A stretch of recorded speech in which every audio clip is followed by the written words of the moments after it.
देखो question number 6 class time पे मैंने कहा था आपको क्वेश्चन नंबर 6 करके लाना।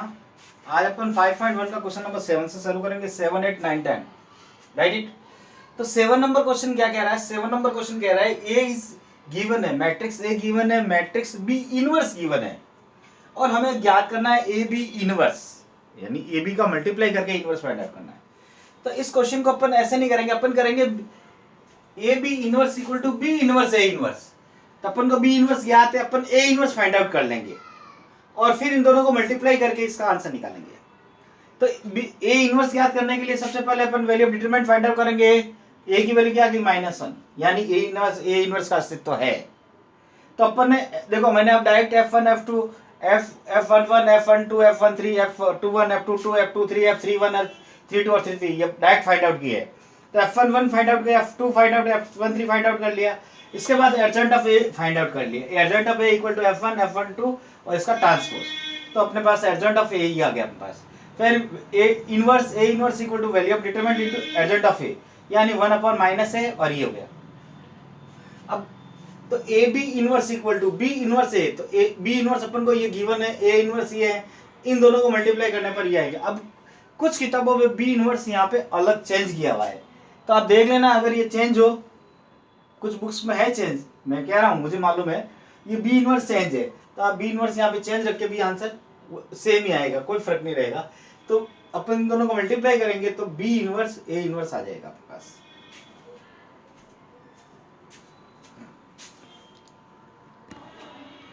क्वेश्चन नंबर 8 देखो क्या कह रहा है, a equal to 1 tan alpha minus tan alpha 1 सिद्ध कीजिए a transpose a inverse equal to cos 2 alpha minus sin 2 alpha cos sin 2 alpha cos 2 alpha. देखो ये क्वेश्चन है अपने पास, तो अपने पास right hand side left hand side में a transpose a inverse given है, यानी a ट्रांसपोज भी ज्ञात करना है इसका a का, और a इनवर्स भी ज्ञात करना। a ट्रांसपोज क्या होगा? इसका ट्रांसपोज कर लिया। अब a इनवर्स ज्ञात करना, a inverse value of determinant find out करेंगे, तो क्या आएगा 1 minus minus plus tan square alpha, यानी नॉट इक्वल टू 0, यानी a इनवर्स का अस्तित्व है। अब इसका एडजेंट of A upon 2 into 2 matrix का कैसे फाइंड आउट करते हैं? डायरेक्ट मैंने फाइंड आउट किया है, इन दोनों को अपन चेंज कर देंगे तो 1 1 है तो कोई फर्क नहीं पड़ेगा, और इन दोनों को साइन चेंज कर देंगे, तो इन दोनों का साइन चेंज कर दिया अपन ने, ये प्लस कर दिया, इसका माइनस, ये adjoint of A find out हो गया। तो इनवर्स इक्वल टू क्या होगा? 1/1 plus tan square alpha, formula अपने पास A inverse equal to 1 value of determinant into adjoint of A, right. तो अपन ने ये वापस अपन ने यहाँ पे रख दिया, इसका एडजेंट रख दिया और ये इसकी वैल्यू रख दी। अब अपन ने एलएचएस लिया, एलएचएस में क्या है अपने पास? ए ट्रांसपोज और ए इनवर्स, तो ए ट्रांसपोज रख दिया और ए इनवर्स लिख दिया, फिर इस वैल्यू को बाहर रख दिया और इसको इससे मल्टीप्लाई किया तो अपने पास ये आ गया। फिर इस वैल्यू जो अपने पास है इसको अपन ने अंदर ले लिया, तो ये किसका फॉर्मूला बन गया? cos 2 अल्फा का बन गया। ये किसका बन गया? -2 sin अल्फा का बन गया। ये किसका बन गया अपने पास? sin 2 अल्फा का बन गया। और ये किसका बन गया? cos 2 अल्फा का बन गया। तो इस प्रकार ये क्वेश्चन नंबर 8 है अपने पास, ये भी कंप्लीट हो गया अपने पास। अब देखो question number 9, right. Question number 9 में क्या कह रहा है? देखो क्वेश्चन नंबर 9 में अपन को एक मैट्रिक्स गिवन है अपने पास, और मैट्रिक्स कह रहा है सिद्ध कीजिए कि ए मैट्रिक्स 2 3 3 4 है अपने पास।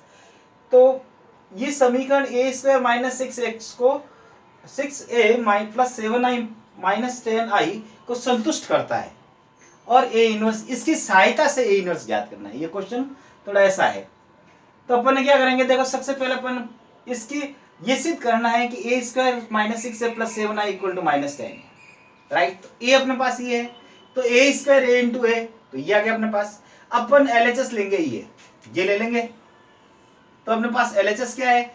A square minus 6a plus 7i, तो A square minus 6a into 7i, right. इसको अपन ने सॉल्व किया तो ये हो गया माइनस का 12, ये हो गया 7, तो -5 minus 12 7, minus 18 plus 18 0, 18 minus 18 0, 7 minus 12 no point. ये इसकी वैल्यू क्या आएगी अपने पास? इसको सॉल्व करेंगे तो -10 0 0 -10 आएगा, -10 को कॉमन लेंगे तो ये रहेगा i 0 0, यानी -10i, जो अपन को राइट हैंड साइड में चाहिए था, RHS है अपने पास, राइट इट, ये अपने पास राइट हैंड साइड में है। फिर अपन करेंगे, हमें ये कह रहा है कि A square minus 6a plus 7i, A square minus 6a plus 7i equal to -10i की सहायता से ए इनवर्स ज्ञात कीजिए।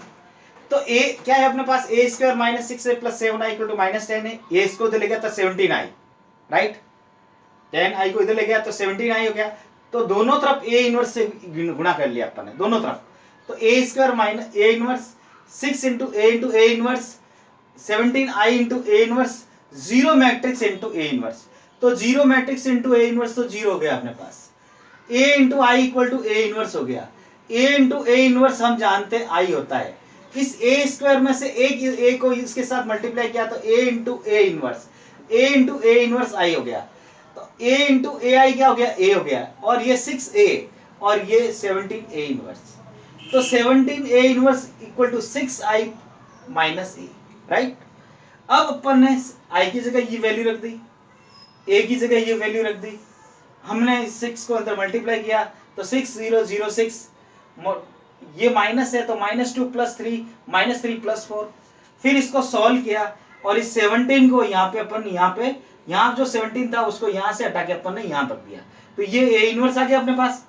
ए इनवर्स 17 का मल्टीप्लाई था 17 इनके डिनोमिनेटर में कर दिया। तो क्या आ गया 6 - 2 4, 0 + 3 0, 0 - 3 -3 और ये 2। इस प्रकार अपन ने इस समीकरण की